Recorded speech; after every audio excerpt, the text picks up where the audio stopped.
इस सवाल में अपन को क्या लिखा है, वृत्त की परिधि ज्ञात करना।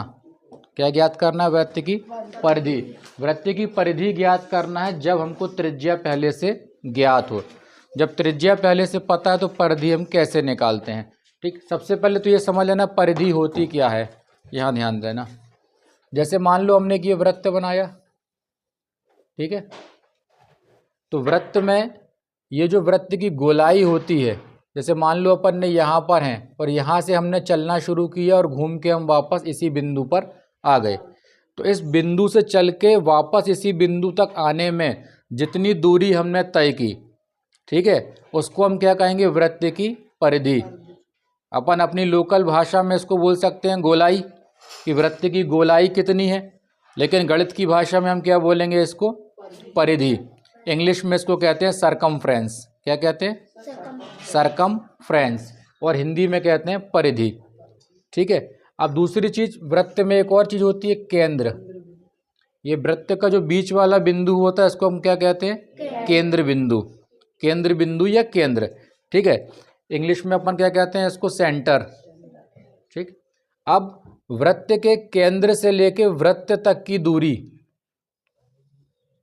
ठीक है ना, वृत्त के केंद्र से वृत्त तक की दूरी, इसको हम कहते हैं त्रिज्या। क्या कहते हैं, त्रिज्या। इंग्लिश में इसको कहते हैं रेडियस, और इसको अपन आर अक्षर से दर्शाते हैं।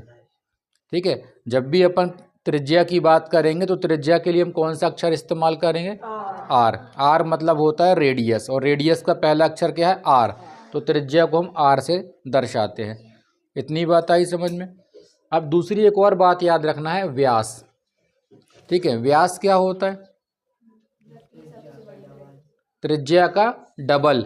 जैसे यहाँ से यहाँ तक त्रिज्या है, अब इस त्रिज्या को दुगना कर दो, मतलब यहाँ से हमने इसको इधर तक बढ़ा दिया, त्रिज्या डबल हो गई, तो अब ये व्यास बन गया। समझ में आई बात। तो त्रिज्या का दुगना करोगे तो व्यास बनेगा, और मान लो तुम्हें व्यास पता है तो उसका आधा करोगे तो क्या बन जाएगी, त्रिज्या। मान लो तुमसे बता दिया गया है कि एक वृत्त है जिसका व्यास 20 सेंटीमीटर है, तो इसकी त्रिज्या कितनी होगी, 10 होगी। 20 का आधा 10। और तुमको यदि त्रिज्या पता है कि मान लो कोई एक वृत्त है जिसकी त्रिज्या 5 सेंटीमीटर है, तो उसका व्यास कितना होगा, 10, उसका डबल। तो इसको याद रखना है कि व्यास की आधी त्रिज्या होती है और त्रिज्या का दोगुना व्यास होता है। ठीक, इसकी अपन को हर सवाल में ज़रूरत पड़ेगी। ठीक, कई सवाल ऐसे आएंगे जहाँ पे व्यास दिया रहेगा, उसको आधा करके हम त्रिज्या बनाएंगे। कई सवाल ऐसे आएंगे जहाँ पे त्रिज्या पता होगी, डबल करके व्यास बनाएंगे। ठीक, अब इसमें एक दूसरी चीज़ ध्यान रखना है, वो ये है, इसको क्या बोलते हैं, पाई। ठीक है ना, ये पाई का निशान है। ठीक, अब ये जो पाई का निशान है, इस पाई के दो मतलब होते हैं। ठीक है ना, पाई के दो मतलब होते हैं। पाई की जगह पे अपन चाहें तो 22/7 लिख सकते हैं, और कहीं पे ज़रूरत पड़ने पे पाई के बदले में 3.14 लिख सकते हैं। जैसी सवाल में ज़रूरत होगी वैसा अपन को मान रखना पड़ेगा। कहीं पे पाई के बदले में 3.14, कहीं पे 22/7। तो ये वाला मान तो अपन को पाई का सब जगह रखना ही होता है, लेकिन यदि किसी सवाल में बोला जाए कि पाई का मान 3.14 रखो, तब इस मान का उपयोग करना है। नहीं तो कुछ नहीं बोला गया तो मतलब यही वाला मान रखेंगे हम, 22/7। ठीक है, अब अपन को समझना क्या है कि वृत्त की परिधि कैसे निकालते हैं जब हमको त्रिज्या पता हो। जैसे इसमें एक सवाल लिखा है 14 सेंटीमीटर, मतलब पहला सवाल हमको लिखा है त्रिज्या बराबर 14 सेंटीमीटर, मतलब हमको त्रिज्या मालूम है 14 सेंटीमीटर है और हमको वृत्त की परिधि निकालना है। तो अपन यहाँ पर लिखेंगे सूत्र, वृत्त की परिधि बराबर 2πr। ये परिधि का सूत्र होता है, वृत्त की परिधि बराबर 2πr। ठीक है, अभी लिखना नहीं, समझने पर ध्यान दो, बाद में उतार लेना। ठीक है, तो वृत्त की परिधि का सूत्र क्या है, 2πr। ठीक है, ये सूत्र याद रखना। परिधि का सूत्र अलग होता है, क्षेत्रफल का अलग। वृत्त के क्षेत्रफल का सूत्र ये होता है πr²। ठीक है। अभी अपन को परिधि निकालना तो हम इस वाले सूत्र का उपयोग करेंगे। ठीक, तो अब हमने लिखा 2 पाई, पाई का मान कितना होता है 22/7, तो यहाँ पे हम लिखेंगे 22/7। आर, आर मतलब होती है त्रिज्या, त्रिज्या पहले से दी गई है हमें 14 सेंटीमीटर, तो त्रिज्या की जगह हमने रख दिया 14।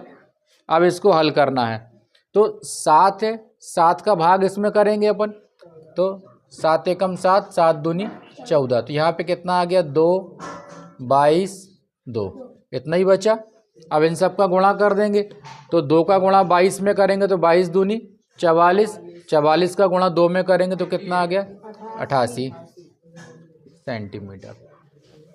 मतलब त्रिज्या मालूम थी हमको, तो हमने सूत्र का उपयोग करके वृत्त की परिधि निकाल दी। समझ में आ गया इतना? बहुत जल्दी आ गए तुम। 7 बजे आने का शौक लगा है और 7 बजे नींद ही नहीं खुलती तुम्हारी। कहाँ बैठोगी अब? वहाँ नहीं बैठना ऐसे सोते सोते से। एक आध कुर्सी हो तो बंद ने एक आध एक्स्ट्रा रखी हो तो बैठ जाएगा ये। हाँ लो, यही कुर्सी है। अरे ये कुर्सी तो हमें थोड़ी बैठना है, कुर्सी और नहीं रखी अंदर एक आध। हाँ चलो स्टूल ले लो, स्टूल लो, लेट आए हो स्टूल में बैठो, अभी और जन को आना है। तो ये समझ में आ गया? Yes sir. ठीक है, अब इसके बाद एक सवाल और बता दे रहे हैं। जैसे मान लो यहाँ पे त्रिज्या अब लिखी है 28 सेंटीमीटर।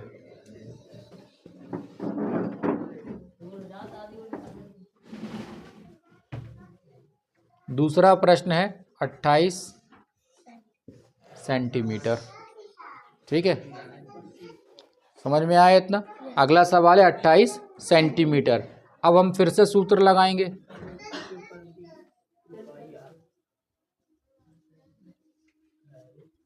वृत्त की परिधि 2 पाई आर, तो 2 का 2, पाई का मान 22/7, आर का मान कितना है इसमें 28। 28 को 7 से काट सकते हैं, 7 एकम 7, 7 चौके 28, तो कितना हुआ 2, 22 और 4। अब गुणा कर दो इसका, 22 का 2 में करेंगे 22 दूनी 44। ठीक है, तो यहाँ कितना लिख दिया 44 और इधर पे कितना है 4, ये वाला 4 बचा है अभी। अब गुणा करो, 4 चौको 16, हासिल आई 1, 4 चौको 16 और 1 17, आंसर आ गया 176 सेंटीमीटर। समझ में आ गया? ठीक, तो इस तरीके से हम, जब हमें त्रिज्या पता हो तो हम वृत्त की परिधि निकाल सकते हैं। समझ में आ गया? ठीक है, 2 मिनट में इसको नोट कर लो, फिर हम बताते हैं वृत्त का व्यास दिया हो तब परिधि कैसे निकालते हैं। अब लिखा है वृत्त की परिधि ज्ञात करना जब व्यास ज्ञात हो। जब व्यास पता है तो परिधि अपन कैसे निकालेंगे। ठीक, मान लो यहाँ पर हमको व्यास दिया गया है पहले से, व्यास कितना लिखा है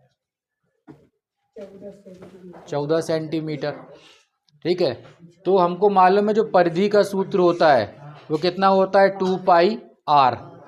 मतलब परिधि के सूत्र में आर, त्रिज्या पता होना ज़रूरी है, लेकिन यहाँ पे हमको क्या पता है व्यास। तो हम एक काम क्या करेंगे, व्यास का आधा कर देंगे, त्रिज्या बन जाएगी।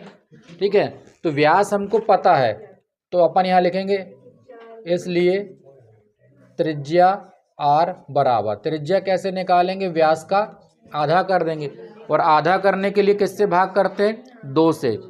तो हमने 14 में भाग कर दिया 2 का, तो कितना आ गया 2 सत्ते 14, तो 14 में 2 का भाग कर दिया 7 आ गया, त्रिज्या मालूम चल गई। और जब त्रिज्या पता है तो हम क्या निकाल सकते हैं परिधि। तो यहाँ पे सूत्र लगाएंगे वृत्त की बराबर 2 पाई आर। तो 2 पाई का मान 22/7, आर का मान 7, 7 से 7 कट गया एक बार में, तो यहाँ बचा 2, 22, 1।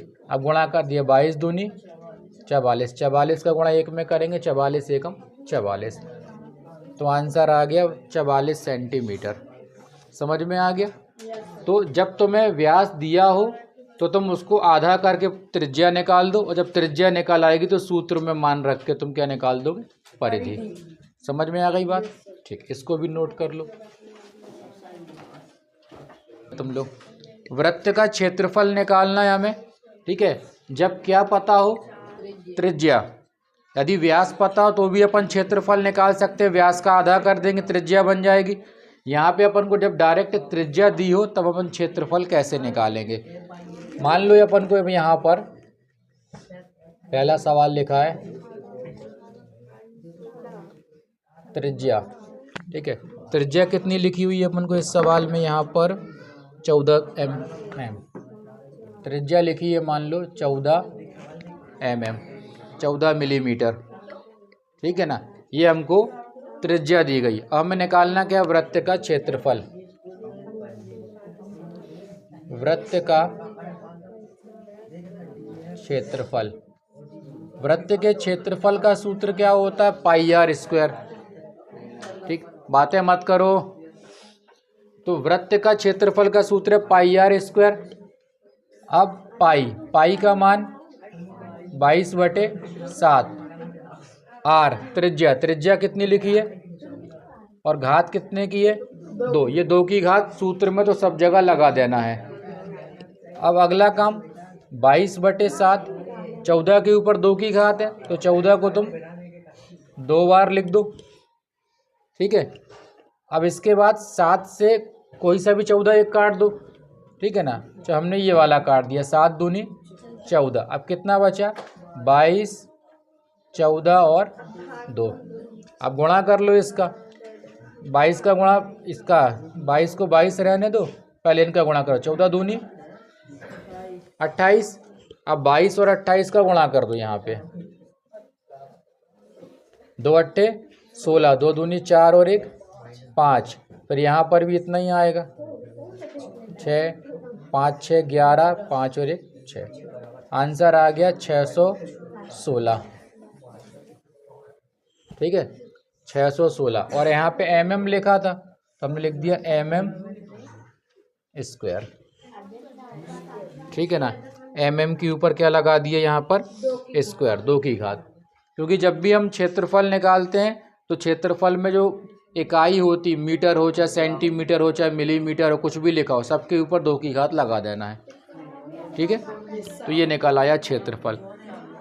चलो इसको नोट कर लो, फिर एक सवाल और व्यास वाला बता देंगे, फिर ये खत्म। तो यहाँ पे लिखा है वृत्त का क्षेत्रफल ज्ञात करना है जब व्यास पता है, ठीक है ना। सॉरी, यहाँ पे अपन ने गलत लिख दिया क्या, जब व्यास ज्ञात हो, ठीक है ना। मतलब व्यास पहले से पता है और क्षेत्रफल हमको निकालना है। व्यास कितना लिखा है यहाँ पर, हमको मान लेते हैं व्यास कितना लिखा हुआ है, 28 सेंटीमीटर। ये हमने व्यास 28 सेंटीमीटर मान लिया। अब सबसे पहले अपन क्या निकालेंगे इसमें हल में, त्रिज्या। इसलिए त्रिज्या r बराबर 28/2 मतलब 14 सेंटीमीटर। 28 में 2 का भाग कर दिया तो 14 आ गया। अब निकालना क्या है, वृत्त का क्षेत्रफल।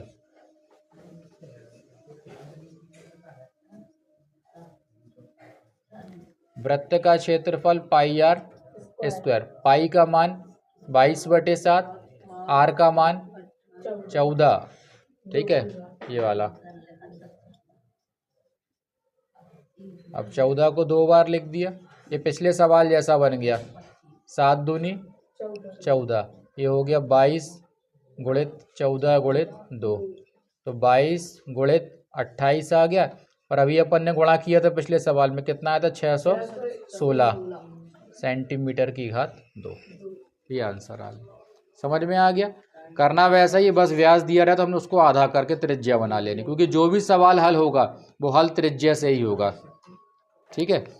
नोट कर लो।